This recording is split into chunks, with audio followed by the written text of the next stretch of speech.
Good morning, friends and soon-to-be friends. Thank you, Kevin. It's the magnificent Kevin Reams, a wonderful musician, vocalist, music director, and I've known him for about a quarter of a century now, and he is quite a wonderful human being, a loving parent and man. So thank you, Kevin. We appreciate you. And now we welcome anyone who might be visiting us for the first time here at Unity of the Seacoast for our Sunday morning service on February 13th, 2022. We are on St. Valentine's Eve Day. Hope you are all ready to be masterful lovers. That's what we do here at Unity of the Seacoast. We're all in training and being masterful lovers of one another and ourselves. So thank you. We'll begin this morning with the daily word. And today's daily word is compassionate. I am a compassionate presence. In periods of peaceful contemplation, I immerse myself in the unconditional love that joins the human family together in God. As the awareness of divine love fills my mind and heart, it dissolves all memories of difficulties and feeling of discord. Centered in divine love, I deeply feel my oneness with God and with all people. I now see the people in my life anew. Beholding the divinity of each dear one I meet, my heart overflows with empathy as I respond to their troubles and celebrate their triumphs. I am patient. I listen with intention. I recognize their divinity as I recognize my own. I welcome the flow of divine love as it blesses me as well as those with whom I'm sharing my compassion. And from the book of Leviticus, chapter 19, verse 18, you shall not take vengeance or bear a grudge against any of your people, but you shall love your neighbor as yourself. I am the Lord. So you might be wondering why we're here, why we do this. So we'll begin this morning here with our Unity of the Seacoast mission statement. And it is scrolling across the bottom of the screen. You're welcome to join me. We are a loving, nurturing community dedicated to being a positive path to spiritual living, to awaken oneness with God within us all. And that's why we're here, and that's what we're aiming for. So we are, I guess, into our second year of virtual spiritual community here, and not meeting physically has eliminated some of the ways that in the past we might have served one another by being present or with food after the service or something. And if you are wondering, how can I do something? How can I be active?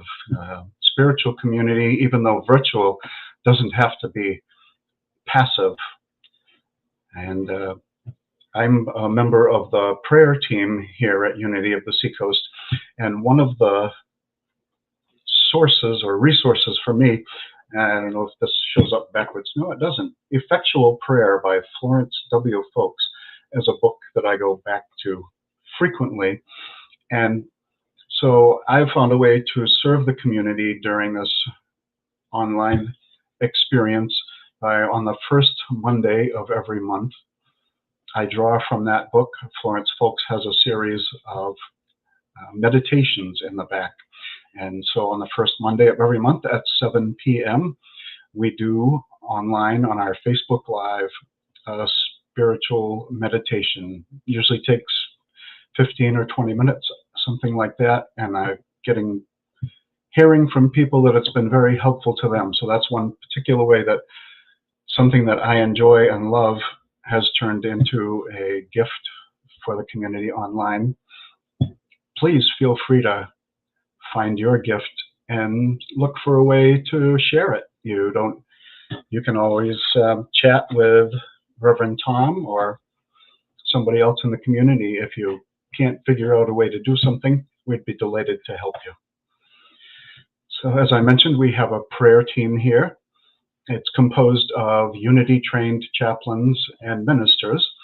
And so each week we invite you to share your prayer requests with us. And then our team, we pray over them for 30 days. And they are also, at the end of that, sent forward to Silent Unity in Unity Village, where they are prayed over for another 30 days. So we're delighted to join you on your journey with our hearts and prayers.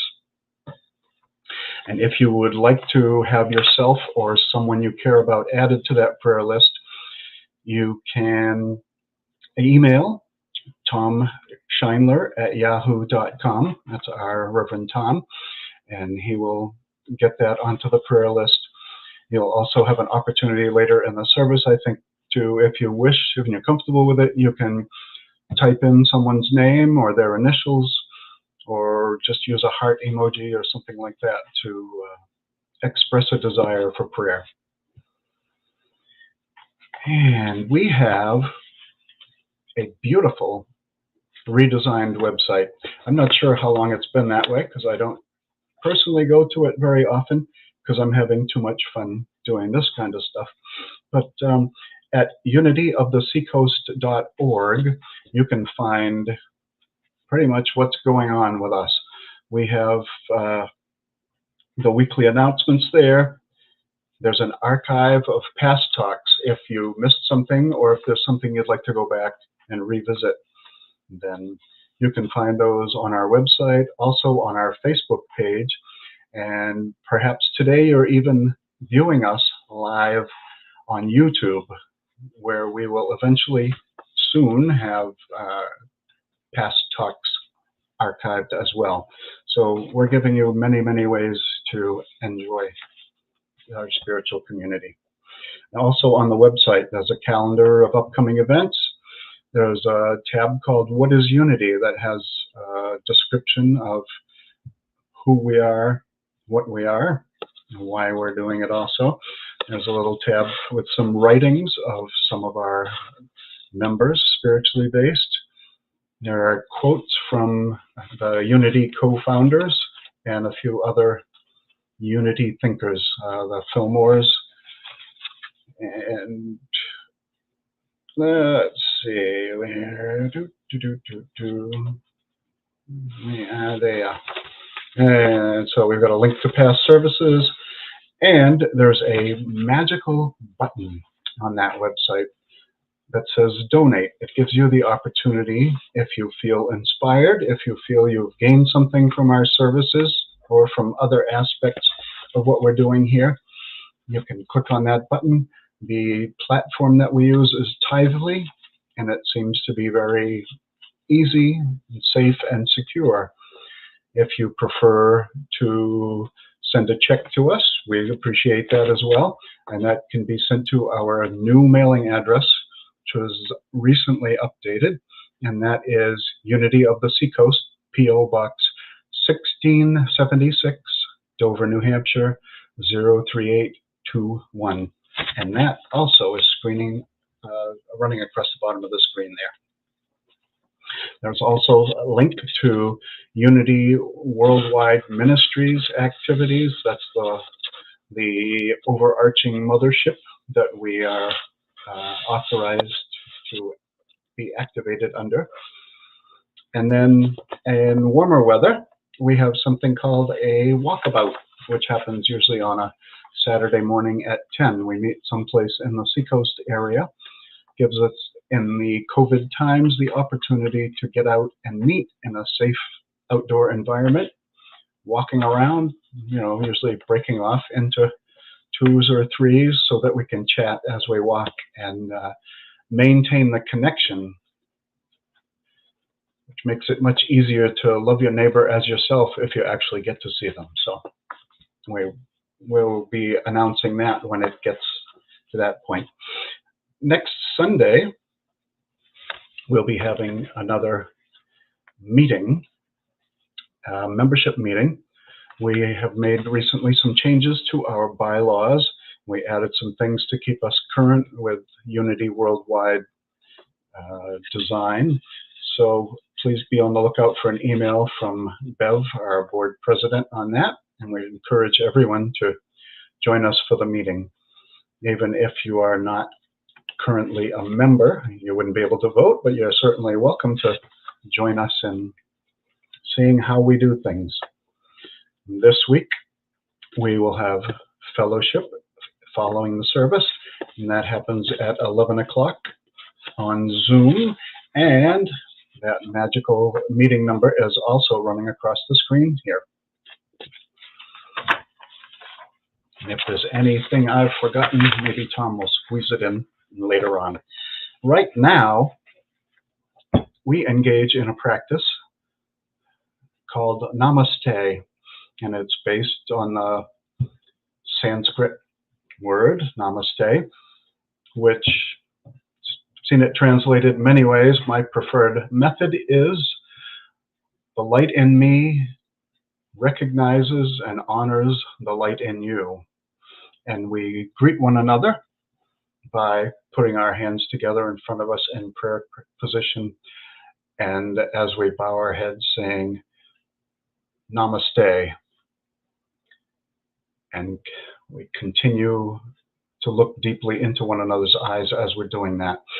If you have someone there with you, by all means, Namaste individually there. Otherwise, let's go for that one again. We can know it all together and say Namaste.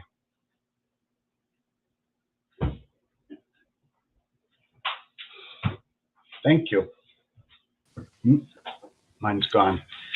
And please welcome back Kevin Reams with another beautiful tune. Thank you, Kevin.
Thank you, Kevin. Your music never fails to calm me and open my heart. So thank you. Thank you. And now, time for the talk. Last week, Reverend Tom began a 4-part series on the spiritual laws of prosperity. Began last week with tithing. And I'm looking forward to what he has to say this week in Prosperity Part 2. Tom? Thank you, Charlie. And Kevin, thank you so much. I always love having you on, and I'm going to lead this talk with a meditation, so that sets it up very nicely. Thank you. Thank you. Thanks for having me. I hope everyone got to see Charlie's meditation this week. It is on our Facebook page. We loved it. We always love it. And each time it seems to be getting more better and better. So thank you both. So good morning, everyone. I'm so thankful to be here. I had been in the hospital over the weekend and had a fear that I would be doing this from the hospital room. I had nothing really going on with me except they found an enzyme that the heart releases when it has a heart attack, which I did not have. But they wanted to see why that enzyme was in there. And they did a bunch of tests and they think they determined that it happens is that they've upgraded their testing system so it's more sensitive. So it's starting to reveal that people have these enzymes being released periodically in them, which they were not aware of, and I'm their guinea pig. So I got a free night in the hospital, sort of. Nothing's free there.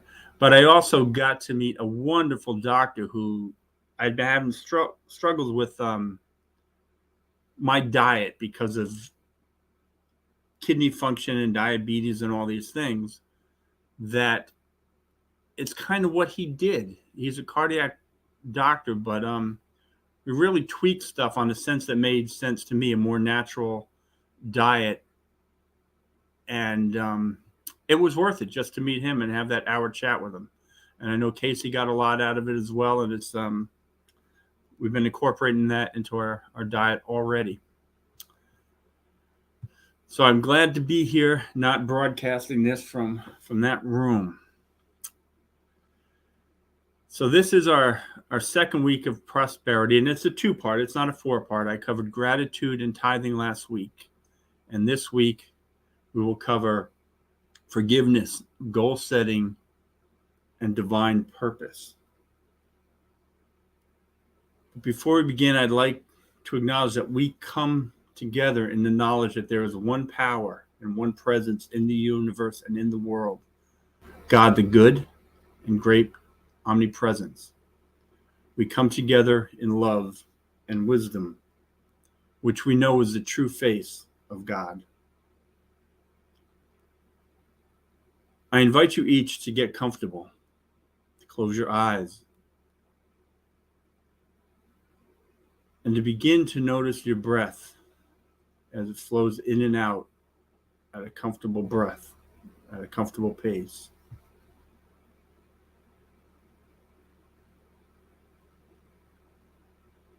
Our breath is a link from the conscious to the subconscious. Because like our heart, our breath works on both levels. And we acknowledge that we work on 2 levels, the physical and the spiritual.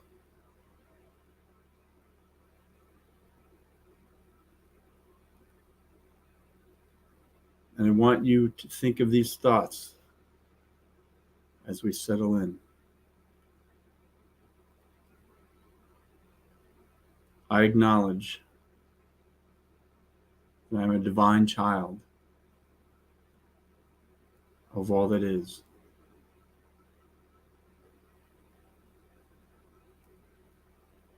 I am whole.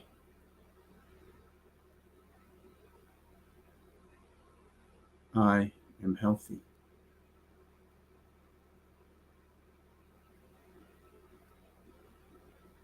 I am open to the flow of all God's abundance. Abundance flows to me and from me.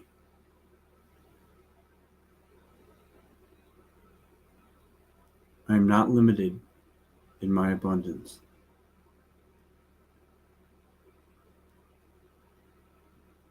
Because I show abundance in giving.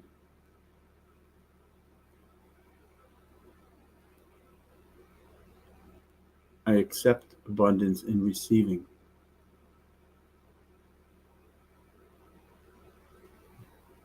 I demonstrate abundance in love.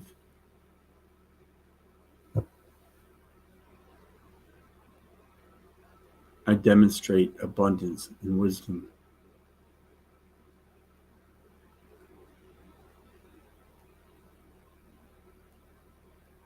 I am abundant in wholeness.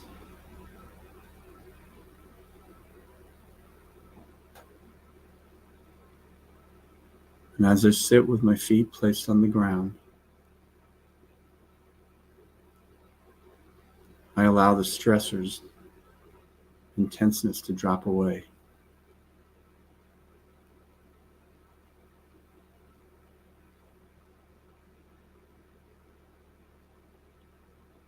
I feel the head around my eyes release.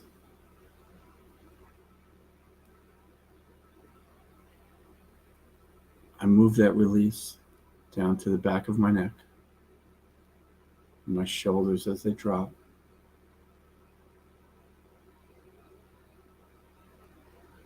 Arms, fingers.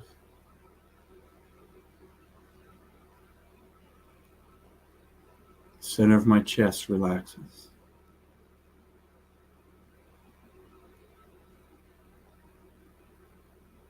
As I exhale each new breath, I release.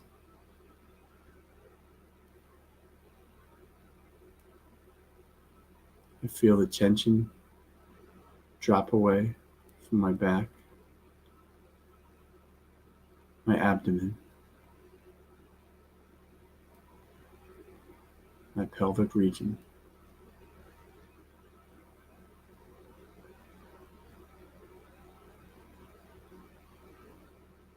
Tension drops away from my thighs, from my knees,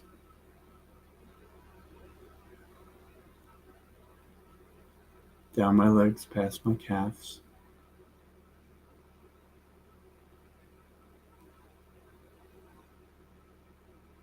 and they ground out, leaving my body through my feet, my ankles and toes. My feet feel grounded. I am one.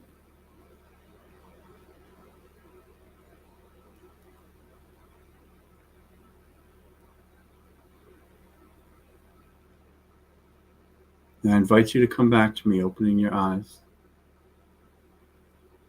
knowing that this state of grounding and oneness is always available to you.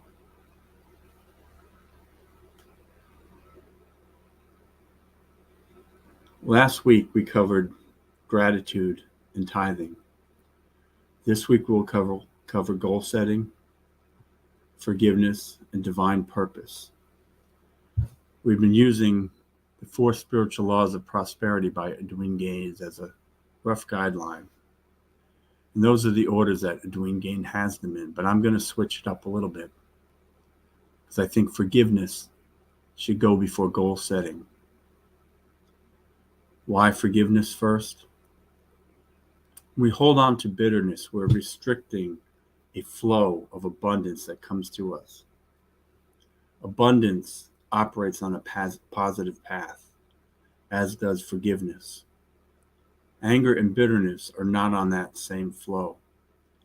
We may feel justified in not forgiving, but we're blocking a flow. Receiving abundance and giving abundance is part of an open, loving heart. And forgiveness allows you to tap into that open, loving heart. Forgiveness is for you.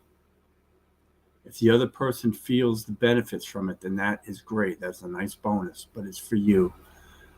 Forgiveness is releasing the power that something holds on to you. And I really want you to understand this. So I'd like you to say this with me. I release the power that the action or feeling hold over me.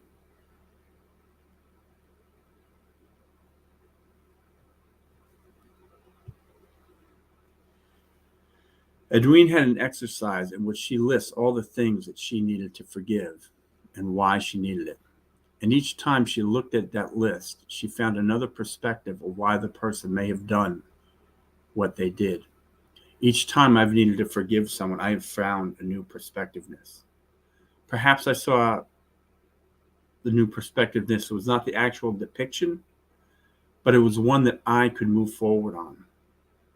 I have questions I'd like to ask people. I would have loved to ask my grandparents or parents or some siblings questions, but they've all passed. All I have is what I settle on.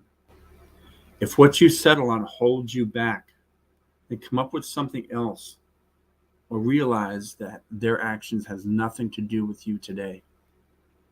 Again, it does not mean to forget. I don't want to spend a lot of time on this because I plan to talk more about forgiveness over the next couple months. But I want to mention a couple things. First, if you take Edwene's advice and you create a list, I want you to write beyond that list, what have you gained from not forgiving each person? You'll find most likely you've gained negativity and resentment. I want you to understand there's also some things in life that forgiveness is far beyond what I can cover in this talk or maybe any talk. If you have that, please do the work. Do the work that you need to do. If you need to get help for this, then get help, but reclaim what is yours. But the second reason I think that forgiveness comes before goal setting is you need to forgive yourself for limiting beliefs about yourself. How can you set goals if you believe that you are not worth them? If you believe that you cannot accomplish them? We each have had thoughts that limit us in one way or another. We've internalized a limit that someone else has given us. It's a human reaction. We've all done it. It's also a false belief. I was told I was a kidney patient. My life would be limited. It's been 40 years since I was first heard that. My list of accomplishment grows every day. We need to understand that the universe is for you and for your dreams. It holds nothing back from you. The only thing it holds back is what you allow it to. You are an abundant child of God. You are not chosen over another, and nobody is chosen over you. Your individual abundance is yours for the taking. And I believe that for me and for you, heart and soul. There's a saying that God works in mysterious ways. And for the most part, I don't buy it. I think God is exact in principle. But it's the avenues and the paths that it comes to us that are mysterious. Last summer I spent riding my motorcycle. It was great. But it was not 100% fulfilling because Casey was not part of it. I kept thinking of ways that she could have a similar experience, that we can enjoy it together. I thought of renting a three-wheel motorcycle for a week or so, but she didn't seem keen on that idea. And then I thought, well, maybe if I can find a small convertible that we can take out together. I didn't know how I was going to pull it off, but I focused on it. My son's fiance's father was going to sell his 1964 Corvair convertible. And I asked my son to check on how much he wanted to sell it for. And my son did, and he called me back. He said he wants to give it to you. He had hit the front end and was thinking that you could fix it and he would know it went to a good home and perhaps that he could drive it again in the future. We got it, and I realized it needed a little bit more work than I had thought about it. It kind of needed a whole new body. The whole body, and that's welded together, and it's an immense job if I was to take it apart. But I began looking online, and I found out it was running about $3,000, and the nearest one was in Wisconsin. And then one morning I checked again, and the guy had put one up in Lebanon, New Hampshire. It was exactly what I needed. It was $300, and all he wanted beyond that was a picture of it when it was done. So I believe in unlimited possibilities, and I focus on this stuff, and it comes. Unlimited possibilities arrive for us always, because God works in exacts. I just don't know what direction, nor do I need to know what direction it comes from. I fully believe that we are not limited by anything. I hope you understand that this is the same for you, that you are a recipient of unlimited possibilities. So before you goal set, I want you to forgive yourself for any limitations you have put on your life or any that you have accepted for yourself. You can't outthink God. As many ways as your old self has thought things were not meant for you, God has created tenfold amount of reasons why things are for you. If you don't believe it, I have an organ from another human living in my body. Tell me how abundance doesn't happen. Can you imagine that thought for almost all of humanity? If you thought that you could take a body part from one and put it in another, you'd be considered nuts. Yet that thought persisted, and now it happens 37,000 times a year in our country alone. Heck, not long before that, the idea of world travel for most of human history was not available to us. People were nomads. They just walked from here to here to here. Many people never even left their own town. Many people have never left their state. Now we don't even have to go. The idea that we can talk around the world face-to-face electronically. And that was a fantasy. Now almost everyone carries around that ability in their pocket. Abundance is always happening, and we are always receiving it. You have to get used to casting aside your limitations. Become comfortable with the unlimited beliefs. You have to be open to possibilities. Then you have to start attaching yourself to those possibilities as if they're a part of your being. Because dreams and desires are part of your being. They emanate from you and from God mind, where all is created. They are created for you, by you. As humans, we have this will not to believe. I'm not sure how it developed. It was a self-defense emotion against protecting us from fear taking over. But this will not to believe would show up when bad news came or we are in danger. And then we deny it until we really have to face it. But we also have this will not to believe that we are unlimited. Sometimes we deny the good and great things that are meant for us. I can't do it because of this or that. We rationalize ideas away because they cost too much. Or we feel that those things are not for us, they're for others. And it takes effort to change this mindset. But really, why not you? Goal setting. When I first began thinking about prosperity, I remember telling Casey I was going to win the Powerball, and I would give her half. I won it 4 weeks in a row. Impressed? Now, the only number I actually got was the actual Powerball number that paid $4. But true to my word, I gave her half, and she was not impressed either. But I had gotten exactly what I asked for. My minister told me I wasn't being exact enough. And I've played since, but I've had not the same conviction. I think because the amount still does not seem real to me. But when it was small, I could wrap my head around that with confidence. Confidence is the key. You have to see your dreams as if they were real, as if they were already yours. And you need to be specific when you can.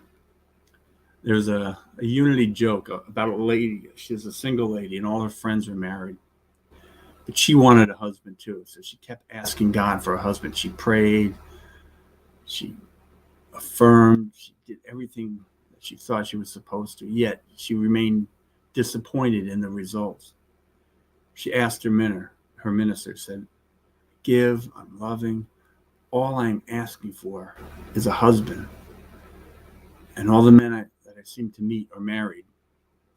And the minister said, "You're doing it all right. You asked for a husband, and that's what you get. Try asking for a single man whom you could build a relationship with and marry."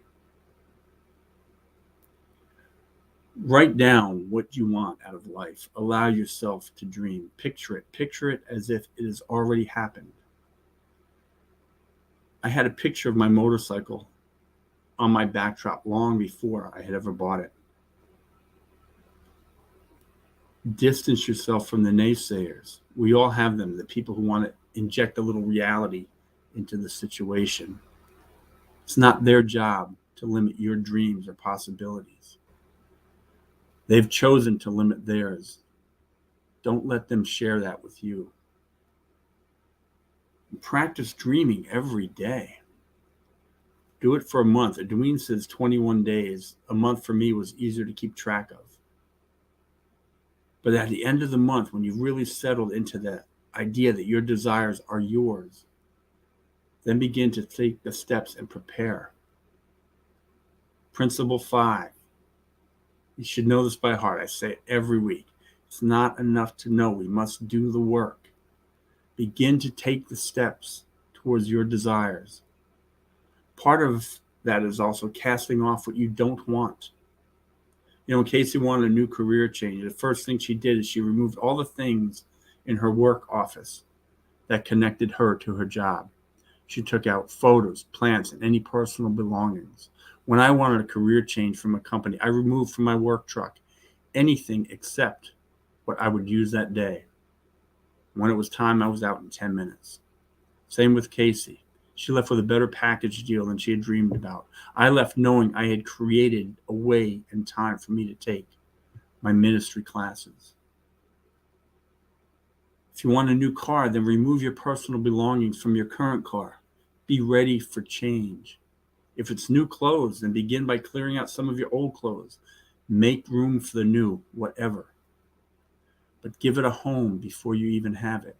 There's always a step to take. My son knew he was going to Ireland long before he had made the plan. He told me he would go. His career would take off. He would meet the girl of his dreams. He saw it. He told me, he planned, and it happened. Within weeks, he had reached out to college, and they offered him an artist in residence. He won Ireland's best spoken word poet. He performed all over Europe, and he met his fiancée, an American living in Ireland who was getting her PhD. She was from Portland, Maine, about a half mile from where he had been living when he made that phone call when he told me he decided to move to Ireland. Now, here's the tricky part. You have to be realistic. I did not say limited. I said realistic. The first step in realism is not thinking that things are magic, that you can wish and it is so. It takes the steps. It takes all the steps. It takes gratitude. It takes tithing and giving of yourself with an open heart. It takes forgiveness and goal setting. It takes doing the work and taking the steps on the path in any way that you can. When you negotiate away the steps, you also negotiate away the results. But realism is understanding what is possible. If you want to lose 100 pounds, well, understand it takes time. Do not set a goal for a week. If you want to be a chef, understand that you better learn to cook. But understanding, take the steps on your path toward that part of your desire. Buy a recipe book or a cutting board or a new mixer. Watch videos. The internet is full of any type of video on how do you accomplish any dream. You can find out how to do anything online now. Owning my guitar was only part of the desire. I wanted to play it. I practiced 3 hours a day, and I still practice a lot. If I cannot learn a song, I look for lessons online. I look for the chords to that song. And I look up video clips of the actual person playing to see what I can learn from them. Each desire takes steps or something on your part to make it happen. It takes belief. It takes action. Each step you take is an affirmation of your desire. I went to so many dealerships before I was ready to buy my bike. I knew exactly how much I had, exactly how much I wanted to spend, what I wanted my monthly payments to be. I knew the right fit was out there for me. The dealerships, for the most part, only knew what they wanted to sell me. So I was always happy to get up and leave. Until one guy in Lebanon called up and asked, "Tom, what do you want?" I gave him my price and what I was willing to spend each month. So I thought maybe I'd get a used one. But he said he would work on it. And sure enough, he did. I got exactly the one that I wanted at the price that I wanted. And oddly enough, it was the very first bike that I had put up on my computer backdrop months ago. If it's a new car, then go see it. Sit behind the wheel. Get used to being in that car. If it's a new house, then start looking. Set a goal. Casey and I had set a goal that we wanted to spend less on rent than we were paying at our apartment in Barrington. So we went out looking. We made a point that we refused to pay more. We found the house that we settled on the first day. It was $300 less a month. But not only that, that realtor became her mentor when she decided on a real estate career. Abundance happens. We don't see the direction, but it's there. And there's always ways of preparing and taking steps. Sometimes those steps are prayers or affirmations or denials. Sometimes it's sitting in the silence. Sometimes your desire isn't clear to you. I've felt the need to change, but not known what the change is. So I've prayed for clarity. There's nothing wrong with not knowing. Take the time to drop a little Sabbath in there and let God do the work. Accept that you don't have the answer yet, but you are open to it flowing towards you. You know, if you're at a new job today, would it be unreasonable that you don't have all the answers? Or perhaps you don't know where to begin? Would it be wise to ask the person in charge for a starting point, to ask for direction? It's okay to do the same with God. You may not know the new career choice that you want to take. You may not know you need a change in some aspect of your life. You may not know that you want to go on vacation, but perhaps you want to ask for clarity. Maybe out there's a friend who was hoping for a trip too somewhere. And by you verbalizing your trip, it inspires something in them. You know, hey, I want to go too. Let's find a place. Does that sound far-fetched? Well, a few years back, again, Casey and I had planned to go to Ireland. Yet I had my heart surgery. She told her friend Barbara that I could not go because the walking would be too much for me at this point. Barbara, as it turned out, always wanted to go to Ireland, but her husband had a business and could not take the time away from his business. And she had some time off from work at the same time that Casey had. They set the day, they went and had a great trip. They didn't wait for reasons why they could not go. And if they had, they would not have been able to go because 2 weeks after they came back, the COVID travel restrictions set in. But it comes to you. And I use this affirmation all the time. This or something better. Thus far, it's always been something better. Sometimes it's the same situation, but it becomes better and it adjusts to fit. And then there's divine purpose. So, okay, Tom, what does divine purpose have to do with any of this? To begin with, it takes faith and commitment. You have to believe in all this for it to work. Everything we talk about here on any given Sunday, we are talking about faith. Faith in that there is a higher power and that we are working with it. It's a thread in all we talk of. You see it in everything. And at the same time, it's hard to see. You don't always see the principles, but maybe you see a red flower in the garden and you don't see the principles that makes it happen.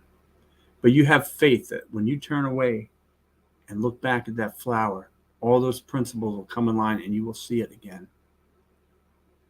We must understand that we are divine beings living on a physical plane. And if we can accept this, then we can accept that we work on a divine level. And all the principles that govern that work with divine order work with us and within us. Does that make sense to you? I always say, what is life?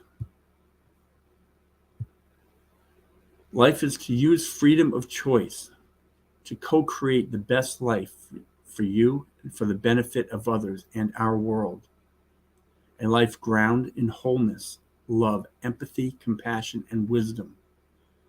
To become interactive in our evolution and to live in as many moments as possible. How you do it is up to you.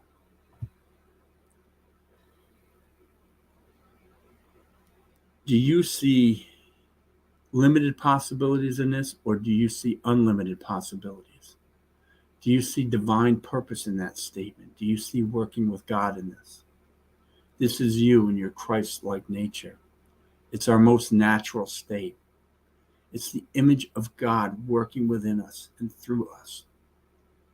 And in all that, all we desire to create for ourselves comes true. In this, do you understand that it's God's great pleasure to give us the kingdom? When we work within this structure, we are demonstrating our commitment to our divine. Because our divine purpose is living in what is best for us, not at the expense of others or our planet or ourselves, but living what is best. And in being in tune with this, we can accept our desires. We can accept that we are worth our dreams. So our dreams are a form of self-love. When we are in tune with our divine purpose, we're also in tune to knowing what is not right for us. Sometimes we have ideas that is right for us, but they may not be. What if you're deciding on a career change, but you realize the idea of that change, the new career, was not what you imagined? Perhaps it takes you away from your family too much, and you would not like that. Yet, sometimes maybe just the timing is not right. Be open to those possibilities as well. Adwene calls that being aware of the stop signal. We all have those moments where we see something, but the reality of it wasn't meant for us. So take the time for the engagement period before you marry to the idea. Take time to find enjoyment in the process, because the process is most of what life is. Our lives are living in a process. So live in those moments. If they are real to you, then you can honestly understand what fits for you. There is reward in the path. So what's the good news of all this? Prosperity is there for each of us. All these steps we can all take. Gratitude, tithing, forgiveness, goal setting, and divine purpose. And each one stands on its own and is attainable. And collectively, they are a powerful force for you. Again, you can negotiate the reasons to do any of them, but understand you then again negotiate away the results. The other good news is that Jesus told us this in Luke chapter 6, verse 37 to 38. Do not judge, and you will not be judged. Do not condemn, and you will not be condemned. Forgive, and you will be forgiven. Give, and it will be given to you. A good measure, pressed down and shaken together, running over, will be put on your lap. For the measure you give will be the measure that you get back.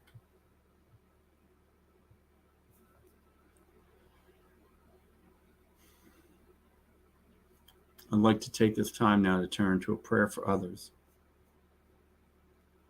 If you're listening on Facebook and YouTube and you feel comfortable, just type their names in the comment box, or if that's still too uncomfortable for you, then maybe their initials or a heart emoji. But we hold these people in thoughts of wholeness, light, and love. We affirm their wholeness and health.